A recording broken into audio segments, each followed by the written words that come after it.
Welcome to a short introductory video on how to use the IDE. When you first visit the URL, you will see this picker where you can choose a template project to start from. And these are kind of meant as a tutorial, but you can also use them to start your own project. I'm going to stick with the coin example for the rest of this. You have preferences to change certain configuration options about the IDE, and you can create new projects from this menu. Over on the left, you have a file explorer where you can open files and they open in the editor in the middle. If you make a change, the save icon goes red and you can click save or Command Control S depending on your platform to save the changes. The Configure tab underneath the contract file lets you change the name and some settings of the contract.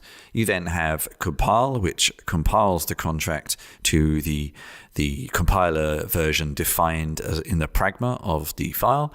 And then you have Deploy, which deploys the contract to the network that is currently selected from the menu in the top left.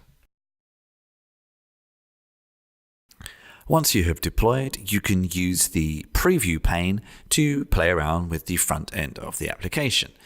In this case, we mint or create some tokens and give them to a particular address. And then if we check that address, we will see it now has the balance that we just created.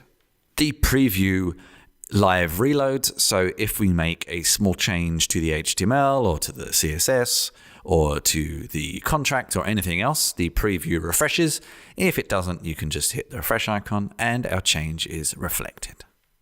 If you need help, you can find community and social media links in the bottom left and links to help sections in the top right. And there are also file management tools like deleting and renaming the project, as well as the ability to share the project through embeds or direct downloads. And you can include or exclude the current state of the DApp as well.